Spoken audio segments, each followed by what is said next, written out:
Hey guys, welcome to LCK Summer. I'm DoA, that is Montecristo. North of the Drake pit, Dragon pit. I don't even know what you call it anymore because now there are Drakes and Dragons in it. I don't know.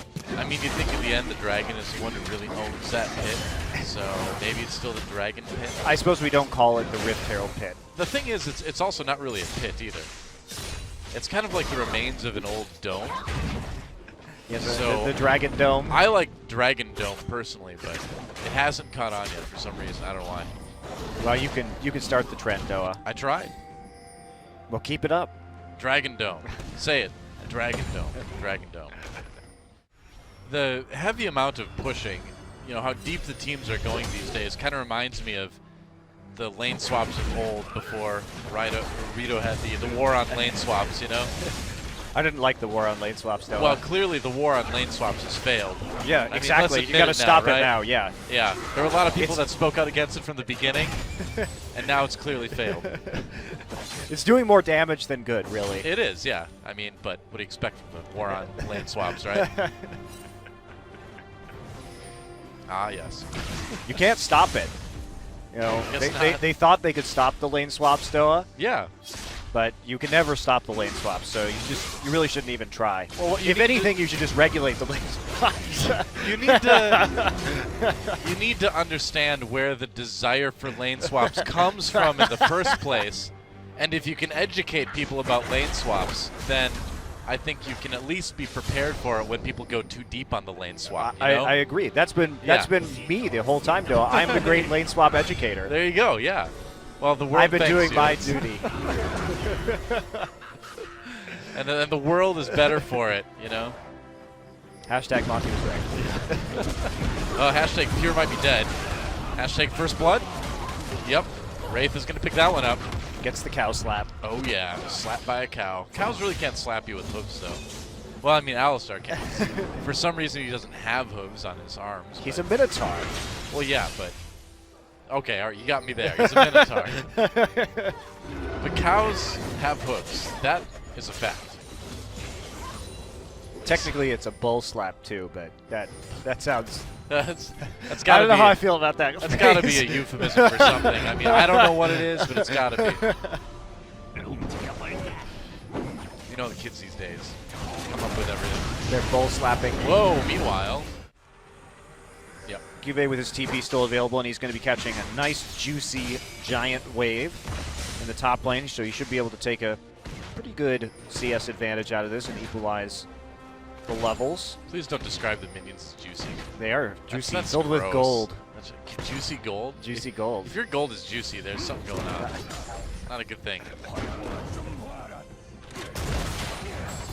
don't think Scrooge McDuck would want to swim in a vault of juicy gold. I'd rather swim in a vault of juicy gold than real gold. That sounds really painful. He can do it, though. I don't know how, but he can do it. It's because the gold is juicy. Well, We're not seeing really enough warding, though, to prepare them for this Twitch. Although Fury did go for the Yoma's Ghost Blade first instead of the Blade of the Ruined King, so he's not going to have the crowd control. The slow, at least, to help pick people off, but he always can have a Shen riding in on his back and providing that taunt instead. like any ninja would do. Riding a rat? Yeah. Surfs in on the rat. I think ninjas and rats have a long relationship of collaboration in Teenage Mutant Ninja Turtles. That is true. That is true. Rats have been known to train ninjas, even. Train turtles to be ninjas.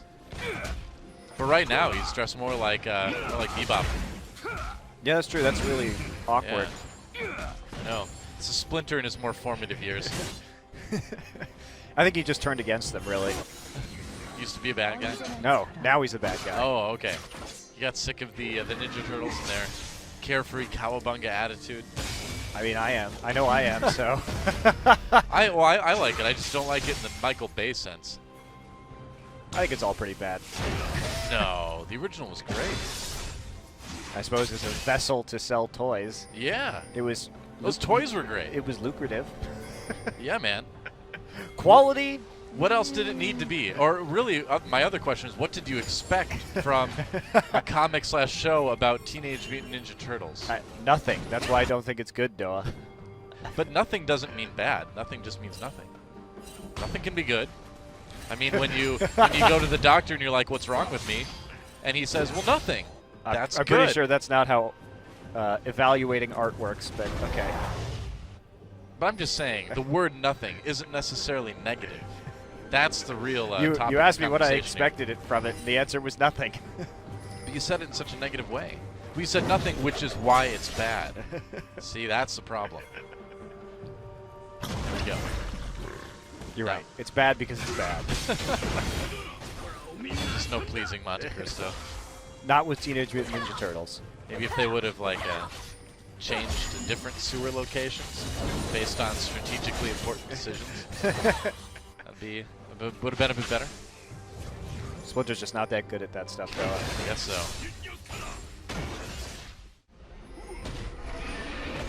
Grog is just headbutting a ward. You think that would hurt? Yeah, it's like a wooden post. Yeah. It's all right. He's drunk. He probably can't feel it. Probably not. He'll feel it in the morning, though. That you assume Gragas gets undrunk. I don't know if that's true, though. You'll feel it someday. See, maybe the key to Gragas' success is that whenever he dies, it kind of wipes the slate clean as far as his blood alcohol content goes. So when he comes back after dying, he can just start drinking again. I don't know if that's true. I don't know either. I mean, anything is possible in Magic. I think when Magic of Summoner's Rift. when you die, I think the alcohol just stays in your blood, DoA. So Yeah, but you don't come back in your same body, though, right? It's like your body gets sort of regenerated back at the fountain because you just kind of lay there. So and it's eventually dissolve away. It's like being in a transporter in Star Trek, where it kind actually just makes you a new copy of you, and it's not the same person any longer. Is that how it really works? Yeah. Really? It doesn't. I thought it disassembled your molecules and then put them back together again on the other side. I'm pretty sure. I'm sure some Star Trek nerds out there will correct me, but I'm pretty sure it makes just an identical copy and then destroys the original. Well, how does it? Because that's how some of the episodes where there are two Rikers happen. Well, sure, but how does it transmit your consciousness, though? I assume if you just recreate all the neural pathways. I don't know. I suppose it would record the exact state everything was in, which would preserve whatever you're thinking or whatever at the time. But still, I'll have to go back and figure out how there got to be two Rikers. Pretty sure that's how. It's too much beard for one universe. Who's number one at that point? Well, if I remember right, in that episode, one of the Rikers gave up his life to save everybody else. Wasn't it? No, one of the Rikers went and joined the Maquis. Oh, that's right. Yeah. Well, you know, those Commander Rikers. Crazy guys.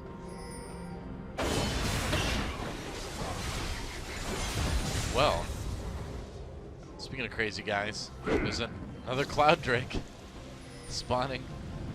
That crazy Drake. That wasn't the best transition ever. Oh, well, that crazy Drake is going to go over to Longju. Sure, we'll try it again. Sure. I like how Korean Twitch just yells, "Oh, Anyan." Yeah. He also says, "I'm coming." Really loud. He's arrived. It's like Twitch, if you're invisible, yelling that you're arriving probably isn't a good idea. That's right. He went to the Shen School of Stealth. That's true. That's why they work so well together. They're both really bad at stealth. As long as you're taking that mid lane turret, I think we've figured it out. Twitch and Shen are partners in crime as far as saying they're all stealthy, but actually being really bad at it. Very obvious. Uh-oh. Speaking of this, and that is now Longju's 9th game loss in a row. So Man, expressions. Some of his taunts were a little bit rough towards the end of this game. yeah, I think he misses the old flash taunt days of Shen. You know, Well, he's certainly missing the flash taunt days of Shen right now. that's true. There's a lot of missing going on. Went right over Crown in one of those fights. There he is, expression. See if he can bounce back. Yep. Taking that Shen game, but as you said, DoA, that is the 9th consecutive game loss for Longju. So maybe the Gummer's problem. The gum is a problem. You know, I mean, if they came to kick ass and chew gum, and he's still got gum left. Duke does both at the same time, though. So that's true. But Duke's special, man. He's got that edge, you know. He's got that superpower called being on SK Telecom. That's right, being Faker's teammate. Yeah, that's right. The associative superpower. He worked hard for that. Superpower by association. That's right. I could use some of that. Oh, you get it every night you cast with me, Dylan? Oh, you're so generous. Thank you. Thanks for the easy one there. Just hit that layup. Why would I want the superpower that helps me pick out great ties? Or the superpower to know types of ties nobody else knows exist? Like, that's a pretty useless superpower, man. But you only get that at international events because I don't get to pick my clothes here. That's true. And we don't go to international events together anymore, DoA, so it doesn't matter. We don't go at all. We go to ESL. We do. We go to that together. IEM. Yeah. All right, Mountain Drake is going to be the first one. Welcome to Summoner's Rift. Longzhu versus Samsung. And the fans out in force today. I mean, throughout the ages, you know, the League of Legends ages, which are a bit shorter than regular ages, but they're still ages. Throughout that time, Samsung has had a pretty rabid fan base, and so has Longzhu, honestly, despite kind of perpetually being a bit less than mediocre. Nobody's going to be scared of you in tennis if you make that kind of sound. Oh, whoa, we got stolen. it. Yeah, nice cosmic binding over the wall. That's just irritating. That artifact belongs to Bard. Bard Jerk coming in and taking all your stuff. Bard Jerk. And then just magical journeying away. Yep. Back to wherever he stores all his junk. I don't know why he needs all that stuff. On this episode of Hoarders, we visit Bard's secret dimension where he stores all of his junk. That must be disgusting. He's like, what's this? What's this, Bard? What's this orb sitting here? And he's like, well, this orb sat in this village for generations, protecting them magically from the high waters of the nearby lake. And when I took it, the entire village flooded and everyone died. And they're like, why'd you take it? He's like, well, because people shouldn't have that kind of power. Thanks, Bard. The gank comes in. Oh, nice snare onto Ambition, but no follow-up. Here will flash out. Couldn't take the magical journey backwards. That journey goes one way. It is one-way journey. It is weird that it only goes one way. I don't know. It's a very specific kind of magic, I guess. He's not an Amba magical journeyer. I guess not. It's not. Coco tries, or Kron rather, tries to all-in Coco, but Coco just casually chicken walks out of that. Ambi journeyer. Ambi journeyer. Zoolander and Bard have a lot in common. Yep. Well, not everyone can be really, really, really ridiculously good looking. Or good at stealing stuff, I guess. Ridiculously good at stealing stuff. I don't remember that as being one of Zoolander's qualities. Not a kleptomaniac. No, not really. No. It's kind of dangerous to leave cups of hot cocoa randomly lying around, you know? I don't think it's that dangerous. I mean, it's pretty hot if you step in and burn yourself. How do you know it's hot? It's just in a glass. You think he's serving cold cocoa? I think that's something Bard would do. Yeah. He is a jerk. He is a jerk like that, it's true. But still, I still wouldn't want to step in that. You have no evidence that cocoa is hot, though. I don't need it. Not what it's about. You don't even have evidence it's cocoa. Could be a coffee. It could be coffee with a marshmallow in it. It's true. It could be one of those coffee brewer drinks or whatever with peppermint schnapps. You know what I'm talking about? It sounds good. I forget what it's called exactly. Peppermint patty, isn't it? It's like hot cocoa with peppermint schnapps. Nice. Could also be something disgusting that Bard is trying to convince people to drink because he's a jerk. That's true. It could be this awful, vile alien substance from another dimension that he just puts in cups and force feeds people for his own sadistic pleasure. Might be raw sewage. I don't know. It could be. Could be that too. Yep. It wouldn't maybe go with the Santa theme as much. Wow, right on the edge of that tempered fate, they catch the ruler and. I really like this build, though. I think it was a great adaptation in this matchup. And then when you're done with the beads, you can set up like a cool sidewalk hipster jewelry stand too. It's like Trundle's always wanted. see that. A little bit of hemp rope. Is that what Trundle's gonna do? Yeah. I think that's less hipster and more hippie. Maybe a little bit of both. I don't know. Both got hip in it.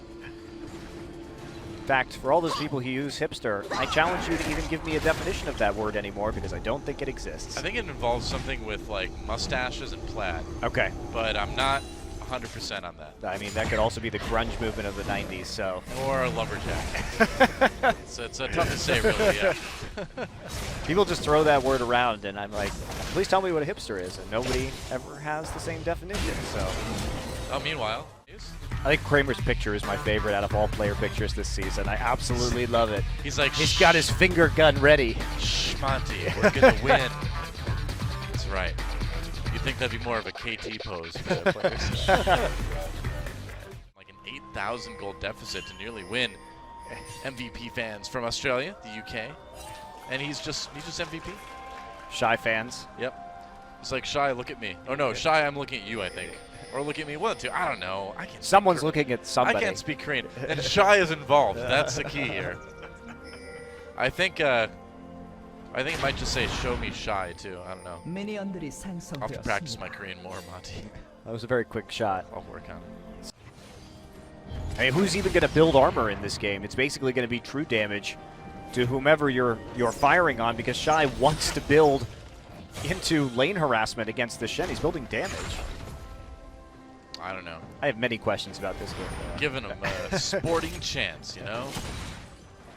Maha, he wants them to be beautiful. He's playing Jhin, you know. So he's like, no, it's too ugly if I own them too hard. I want it to be a semi-close contest. Personally, I find owning people beautiful, DoA. I enjoy it as well. Owning people. We should specify that we mean owning people in the sense that we're beating them badly at video games. Oh yeah, that's definitely not actually true. Owning another human being. We're not in favor of that. No. Yeah, no. We do not support slavery. Definitely not. No. Gotta make that distinction. Jeez, what are you trying to do, Monte? Making it sound bad? Somebody's gonna take that sound clip. I hope you can never run for political office now. You know? That's actually probably true. I mean, there are many reasons why I can't run for political office. That is one of them, right. however. I still have a chance. Not a good one, but you know, I mean, if Trump got this far, maybe who knows? I can give it a shot sometime. You're right. That definitely. Now I wonder how many other things could be taken out of context. It's all right, DoA. You said rookie lights up crack on the broadcast, so I don't think you can run for political office either. That had nothing to do with me. I was just reporting on the goings-on in front of me. I call them like I see them. You're going to have some sort of congressional hearing now about why you were in a place where someone was lighting up crack. I was just observing. I was an innocent bystander. By the way, guys, that crack was Wisdom's old name. That's right. Wisdom used to be crack. And hits him with the W, gets the snare onto the Braum, and that should be another kill for MVP at some point. Dazzle! And another kill onto Ian's Varus. Dazzle! Meanwhile, Sky just gets caught. Trying to get away. The Dazzle. The old Razzle-Dazzle. I like the way you say dazzle, DoA. Dazzle. I like it much better than I like watching this game from League of Legends. I'll try to say it as much as I can. If there's an opportunity. Dazzle! No. Oh. Shy gets away. This was a game that MVP really had huge advantages coming in from the draft, but if you're not going to use your Shen ultimate and your Taric is trying to flank a turret for whatever reason, well, you take down the one auto attack away from dead mid lane. Yeah, I know you wanted to set up and punish them, but just stick together. That's all you have to do. It's like one of the few times where Shen wasn't seen. It's like, am I a good ninja now? It's like, I must be a good ninja. You can definitely just try and win lane. You can play Lucian Bard or something like that and just go hard in the laning phase. Go hard with the Bard. Go hard with the Bard. That's right. That's what Crepo does, I'm pretty sure. That's Mad Life wants to do too. Crepo goes hard with the Bard. Yeah, or gets hard with the Bard. I'm not sure which one it is, really. I wasn't going to go there, but you did. You went right there, immediately. Why waste time, DoA? Yeah, I suppose just cut out the middleman. I appreciate your directness. All right, it's going to be the Kindred for the jungle on the CJ side, I guess. So what do you think it was like when the great ninja masters bestowed the glowing spirit sword or whatever onto Of Shen. Blunty? Blunty, when they gave Blunty, Shen they're like, I think they gave it to him as a joke, DoA. well, here's this magic sword. And Shen's like, wow, a magic sword. That's awesome. Thank you. I mean, what does it do? Does it, like, can it cut through anything? Does it light on fire? Does it, like, get 3 times bigger when I need to fight large things? They're like, well, no, it pretty much stays in place and then sometimes flies right at you. Yeah, flies Oh. at people, but not point first. Yeah, no. Just sort just- of smacks them in the head with the just kinda hilt. Scoots over, you know, to where you are. It's like, oh, well, It can make you dodge things for about 2 seconds, but after those 2 seconds are up, you just get stabbed. yeah, it's kind of disappointing. I really think that they were trying to get him killed because by having a giant glowing sword that is basically useless on combat missions, I mean, it just made him stand out. It's like putting a neon sign on him if he's a ninja. So they were really just... It was It's an like- elaborate plot to end his life. Maybe it's like just a hazing thing for the ninjas wherever he goes to ninja school. They're like, did you give him the giant glowing sword? And they're like, yeah, we gave it to him. You're going to send him on a mission? Yeah, man. We're going to send him to Summoner's Rift with that stupid thing. It's like, yeah, good luck, Shen. Sucker. I just think that, because you know the lore, wasn't Shen's dad like a ninja that was killed by Zed or something? Something like, no, it's like it was like a Ryu Ken thing where they had like a master. It wasn't really their dad. Oh. Yeah, but I don't think Ryu Ken's master got killed. But you get the idea. There are 2 guys with a master. Oh, okay. Same thing. It's like, well, Shen, I guess he technically like went to this ninja school for a number of years, but we can't get rid of him, so what are you going to do? Is they're like, oh, well, we just give him Blunty until he dies. There you go. Just wait for him to die. Uh-oh. That's going to do it for us tonight, guys. From Seoul, South Korea, I'm DoA. That's Montecristo. Thanks for watching LCK Summer here on OGN. Definitely come back tomorrow for 2 more great best of 3s. We'll see you then.